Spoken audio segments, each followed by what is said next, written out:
آیت نمبر 283 ہے۔ وَإِن كُنتُمْ عَلَىٰ سَفَرٍ، اور اگر تم سفر کی حالت میں ہو، وَلَمْ تَجِدُوا، اور تم نہیں پاتے ہو، کاتباً کسی لکھنے والے کو، فَرِحَانٌ مَقْبُوضَہ، تو کوئی چیز بطور رہن کسی کے قبضے میں دے دو۔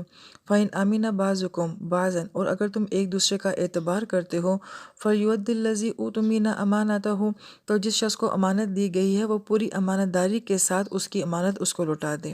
وَلْيَتَّقِ اللَّهَ رَبَّهُ، اور اس معاملے میں ڈرو اپنے رب سے۔ اب ظاہری بات ہے سفر کا معاملہ ہے، لوگ بھی نہیں ہیں، گواہ بھی نہیں ہوں گے، تو وہاں پہ سوائے خدا خوفی کے اور کیا ہو سکتا ہے۔ وَلَا تَكْتُمُوا الشَّهَادَةَ، اور گواہی کو کبھی مت چھپایا کرو۔ کاتمہ کا مطلب ہوتا ہے اس چیز کا چھپانا جس کو آپ جان بوجھ کے چھپا رہے ہوں، اور شہادہ کا لفظ جو ہے وہ گواہی کے لیے آیا ہے۔ ہم کلمہ طیبہ کو بھی کلمہ شہادت کہتے ہیں، اللہ تعالیٰ کی راہ میں جان دینے والے کو بھی ہم شہید کہتے ہیں۔ وہ ہے کہ اس لفظ کے اندر جو معنی پایا جاتا ہے کہ یہ ہونا ہی سچائی کے اوپر چاہیے، اس میں جھوٹ اور ملاوٹ نہیں ہونی چاہیے۔ وَمَن يَكْتُمْهَا، اور جو کہ جان بوجھ کے جو ہے شہادت یعنی گواہی کو چھپائے گا، فَإِنَّهُ آثِمٌ قَلْبُهُ، تو اس کا دل جو ہے وہ گناہ کرنے والا ہے۔ آثم فاعل کے وزن کے اوپر ہے، تو یہاں پہ گناہ کی نسبت جو ہے وہ دل کی طرف کی گئی ہے۔ اس کا مطلب ہے کہ ہمارے اعمال کا تعلق جو ہے وہ ہماری دل کی کیفیت کے ساتھ ہوتا ہے، اور ایمان بھی کہاں ہوتا ہے، وہ بھی دل ہی میں ہوتا ہے۔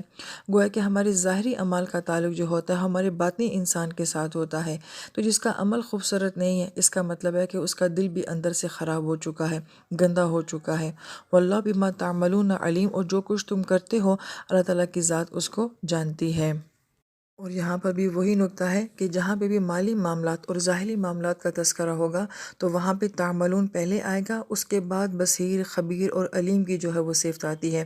لہذا گواہی کا معاملہ، امانت رکھوانے کا معاملہ، یہ بھی ہمارے ظاہری معاملات ہیں، اس لیے یہاں پہ بما تعملون پہلے آیا ہے اور علیم کی صفت جو ہے وہ بعد میں آئی ہے۔